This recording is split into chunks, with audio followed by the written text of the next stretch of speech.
നമസ്കാരം, എന്റെ പേര് ശീതൾ.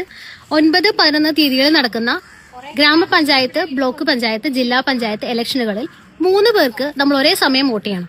എങ്ങനെ വോട്ട് ചെയ്യണമെന്ന് നിങ്ങൾക്ക് ഡൗട്ട് ഉണ്ടോ? വാ, നമുക്കിവിടെ ചോദിച്ചറിയാം. നമസ്കാരം. ഗ്രാമപഞ്ചായത്ത് വോട്ടെടുപ്പ് 3 ബാലറ്റ് പെട്ടികളാണ് ഉള്ളത്.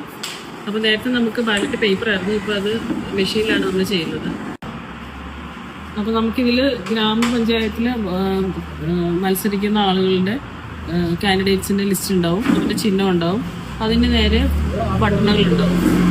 നമുക്ക് ആർക്കാണ് വോട്ട് ചെയ്യേണ്ടതെന്നുള്ളത് അതിലൊരു ബട്ടൺ അമർത്താം.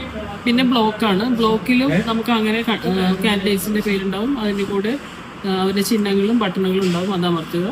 പിന്നെ ഇത് ജില്ലാ പഞ്ചായത്താണ്, ജില്ലാ പഞ്ചായത്തിലും ആളുകളുടെ പേരും ഇതുണ്ടാവും.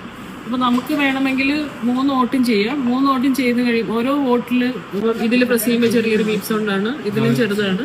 പക്ഷെ 3ാമത്തെ നമ്മൾ പ്രസ് ചെയ്ത് കഴിയുമ്പോൾ ഒരു ലോങ് ബീപ്പ് സൗണ്ടാണ്, അത് നമ്മുടെ വോട്ട് കംപ്ലീറ്റ് ആയി എന്നുള്ളതാണ്. ഇപ്പം എനിക്ക് ഇതിൽ ഏതെങ്കിലും ഒരാൾക്കും വേണമെങ്കിൽ എനിക്ക് ചെയ്യാം. പക്ഷെ അങ്ങനെ ഒരാൾക്ക് മാത്രമായിട്ടാണ് നമ്മൾ ചെയ്യുന്നതെങ്കിൽ നമ്മൾ അയാളുടെ അടയാളത്തിൽ ബട്ടണിൽ പ്രസ് ചെയ്ത് കഴിഞ്ഞിട്ട് പിന്നെ നമ്മൾ 3ാമത്തെ ബ്ലോക്കിൽ ഒരു എൻഡ് താഴെയായിട്ട് ഒരു റെഡ് കളറിലൊരു എൻഡ് ബട്ടൺ ഉണ്ട്. ആ റെഡ് എൻഡ് ബട്ടൺ പ്രസ് ചെയ്യുമ്പോഴാണ് വോട്ടിംഗ് പൂർത്തിയാവുന്നത്, അല്ലെങ്കിൽ നമ്മുടെ വോട്ടിംഗ് കൗണ്ട് ആവില്ല. അപ്പോൾ എപ്പോഴും 3 പേർക്കും ചെയ്യുക, അല്ലെങ്കിൽ ഒരാൾക്ക് മാത്രം 2 ആൾക്ക് മാത്രം ചെയ്തിട്ടുണ്ടെങ്കിൽ ഈ എൻഡ് ബട്ടണും കൂടി അമർത്തണം. അതാണ് ഇപ്പോൾ ഉള്ള ബാലറ്റ് ബോക്സിൻ്റെ വ്യത്യാസമുള്ളത്. ബാക്കിയെല്ലാം പഴയ തന്നെയാണ്. Thank you madam, thank you so much.